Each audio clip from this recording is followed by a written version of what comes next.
Welcome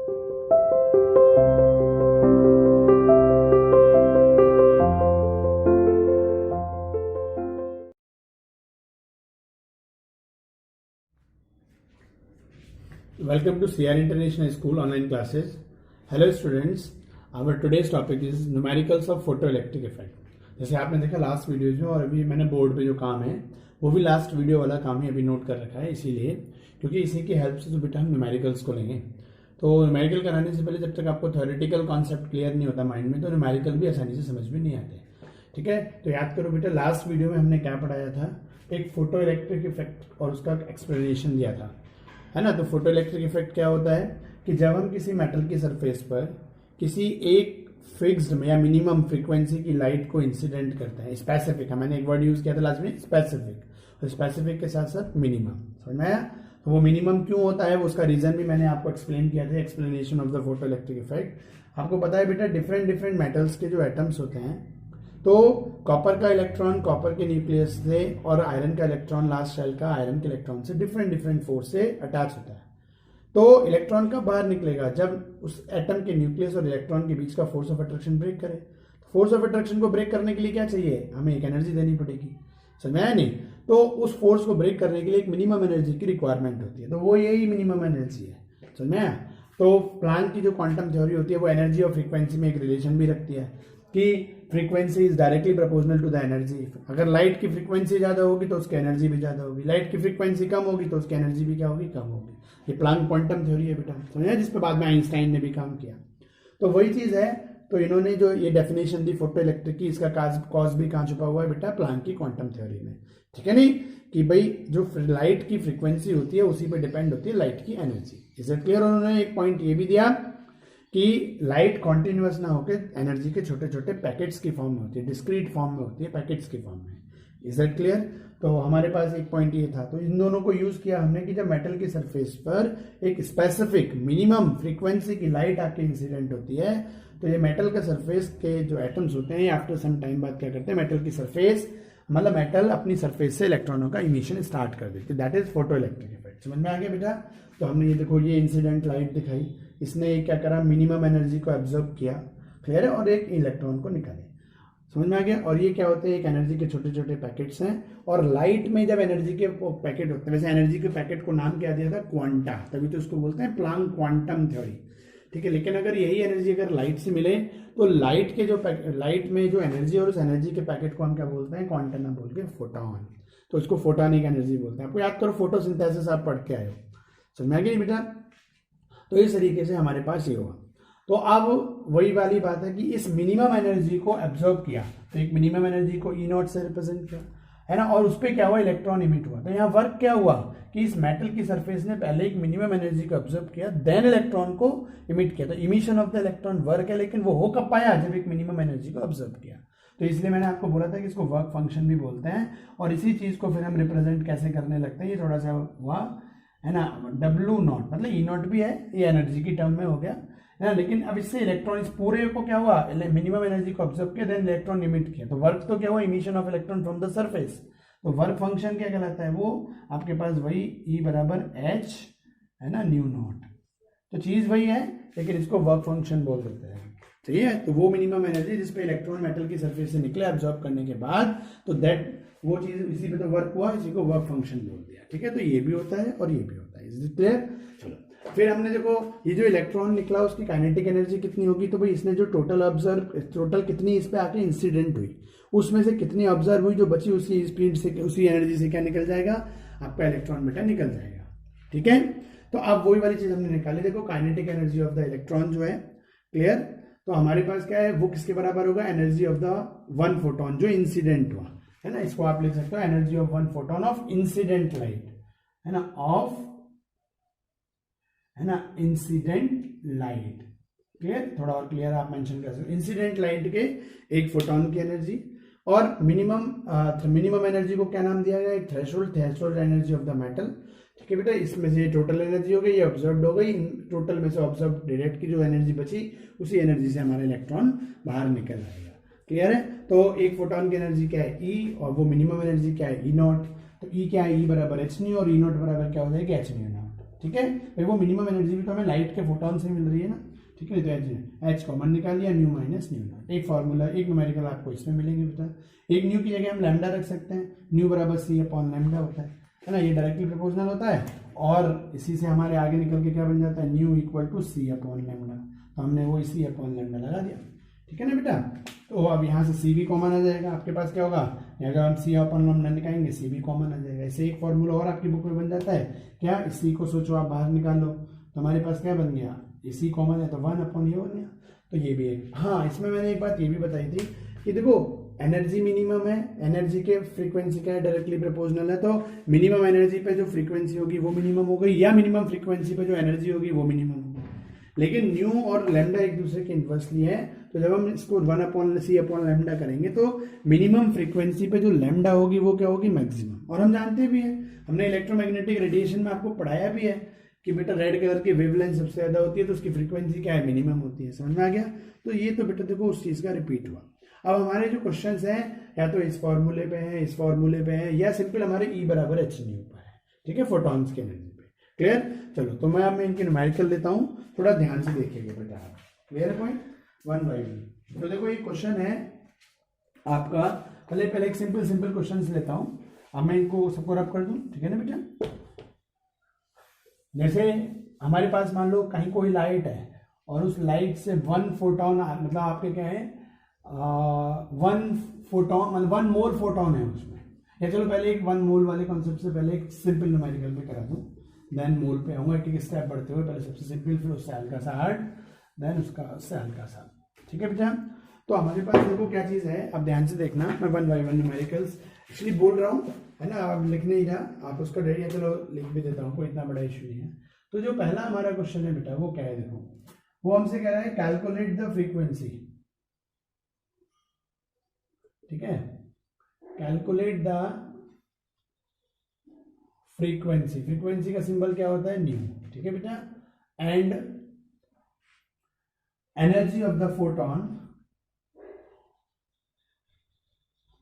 energy of photon of radiation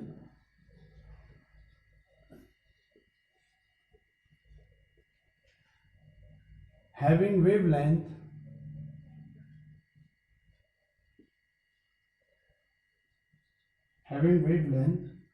6000 angstrom. Angstrom का symbol आप जानती हो क्या होता है ये। तो एक ये आपके पास पूरा क्वेश्चन हो गया बेटा। अब आप इसको ध्यान से देखिएगा, क्लिक, ठीक है भाई। न्यूमेरिकल का सीधा सा फंडा होता है, जो गिवन है आप उसको पहले लिख लो। तो हमारे पास क्या है ना, कैलकुलेट द फ्रीक्वेंसी, आपको फ्रीक्वेंसी पता करनी है, क्लियर है, फ्रीक्वेंसी आपको पता करनी है। साथ में जो लाइट है बेटा, रेडिएशन है, उसमें फोटोन भी होंगे, तो उन फोटोन की एनर्जी है ना, energy of photon of the radiation, जो लाइट आपकी आ रही है उसके, है ना, वो भी आपको पता करनी है। फिर दिया क्या है, दे रखा है बेटा आपको, है ना, वेवलेंथ। तो वेवलेंथ को किससे रिप्रेजेंट करते हैं हम, लैम्डा। कितनी दे रखी है, 6000 एंगस्ट्रॉम। और एंगस्ट्रॉम को हमें किसमें चेंज करना है बेटा, एसआई सिस्टम में क्या होती है, मीटर में होती है। तो एंगस्ट्रॉम को जब हम मीटर में करते हैं तो ये क्या बन जाती है, 10⁻10 metre.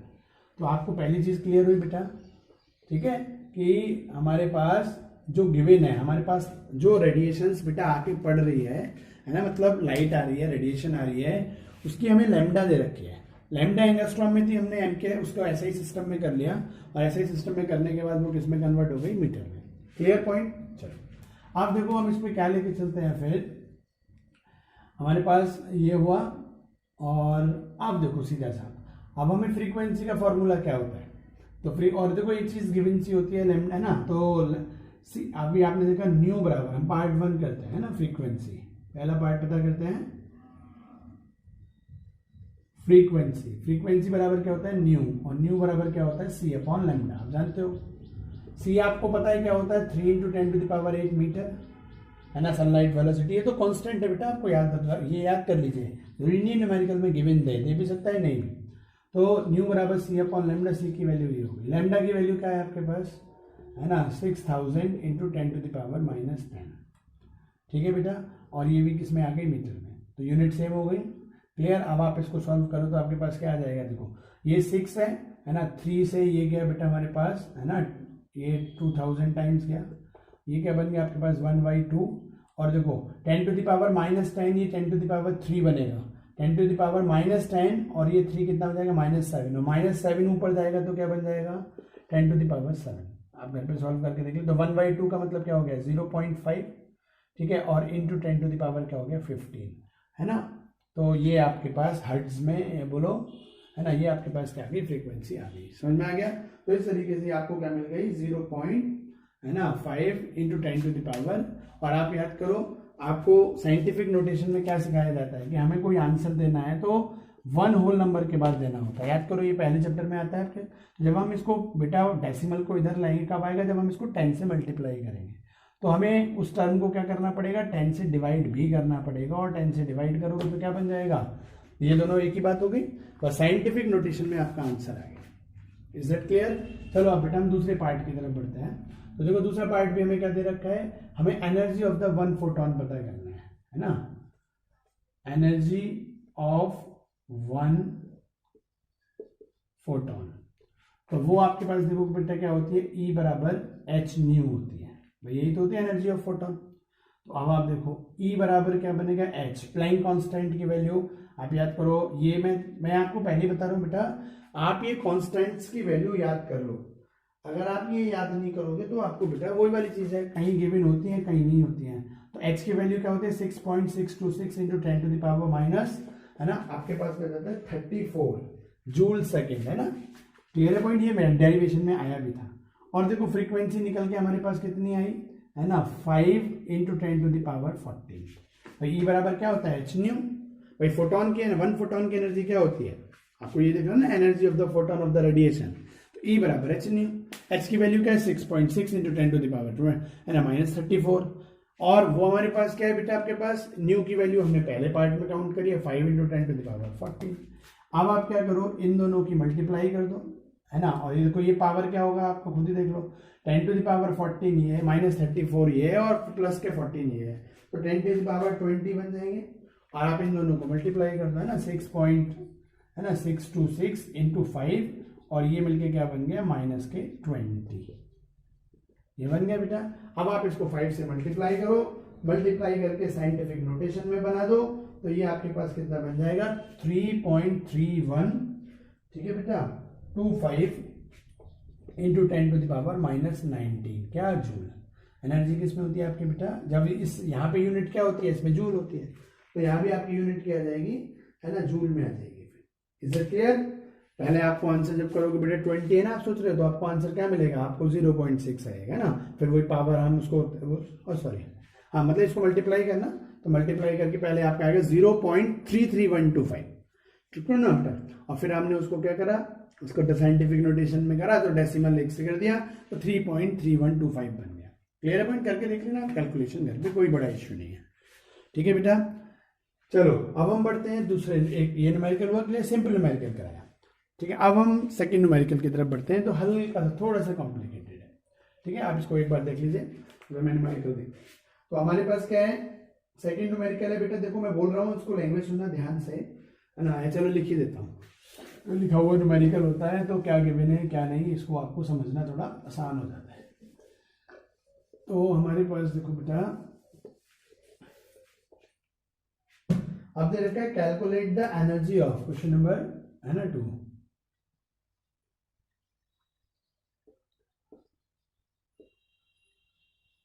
Calculate the energy of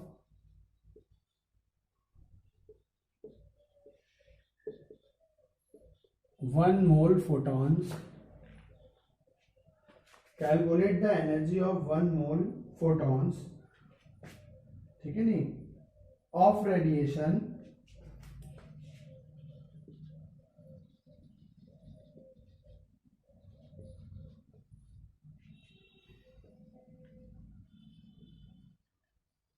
whose frequency is 5 into 10 to the power 14 hertz, is 5 into 10 to the power 14 hertz, ठीक है बेटा। अब देखो सीधा सा इसका सॉल्यूशन है, कि आपको 1 मोल फोटॉन्स की एनर्जी बतानी है, 1 मोल फोटॉन्स। तो पहले 1 फोटॉन की पता कर लो आप, और उसको क्या करो आप 6.022 इंटू 10⁻23 जो होता है उससे मल्टीप्लाई कर दो। सिंपल सा है बेटा। तो अब आप देखो हम क्या करेंगे, हमारे पास ये है, तो अब आप देखो एनर्जी ऑफ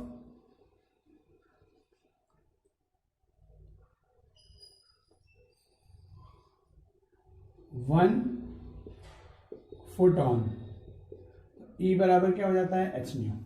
ठीक है बेटा। अब सीधा सा है, ये फ्रीक्वेंसी दे रखी है ना, तो आप वैल्यूज पुट करो इसमें। तो E बराबर प्लैंक कांस्टेंट की वैल्यू 6.624 इंटू 10⁻34। फ्रीक्वेंसी आपको दे ही रखी है 5 इंटू 10⁻14 हर्ट्ज। तो इन दोनों को आप मल्टीप्लाई करोगे, आपको एक एनर्जी मिल जाएगी बेटा। क्लियर है, इतने जूल या चलो मैं इसको यहीं छोड़ देता हूँ क्योंकि आगे मल्टीप्लाई भी करेंगे।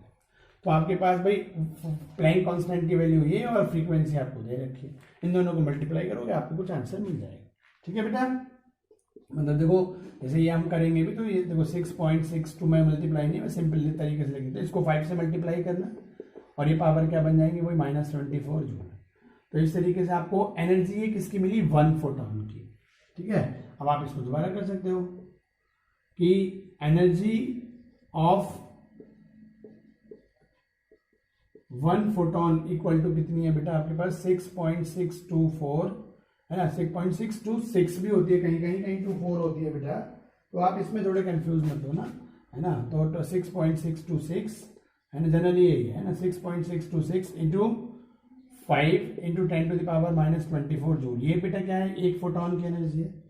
तो इसलिए एनर्जी ऑफ 1 मोल है ना, और 1 मोल का मतलब क्या हो जाता है हमारे पास 6.023 इंटू 10⁻, क्या हो जाता है बेटा 23 फोटॉन्स हो जाएंगे। नहीं, आप मुझे बताओ भाई, आपके पास 1 मोल इतना होता है तो आपके पास ये कितना हो जाएगा, क्लियर पॉइंट। तो आपके पास 1 मोल में हमारे पास होंगे बेटा 6.022 इंटू 10⁻23 फोटॉन्स। क्लियर। तो अब इसको आप मल्टीप्लाई कर दो, 6.023 है ना इंटू 10⁻23 इंटू 6.624 इंटू इंटू 5 और इंटू 10⁻24।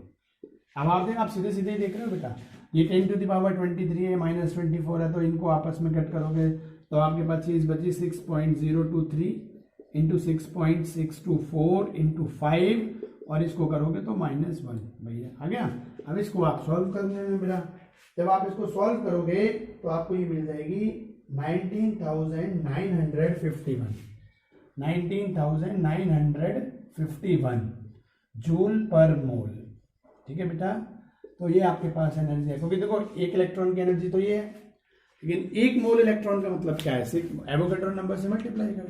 ठीक है बेटा।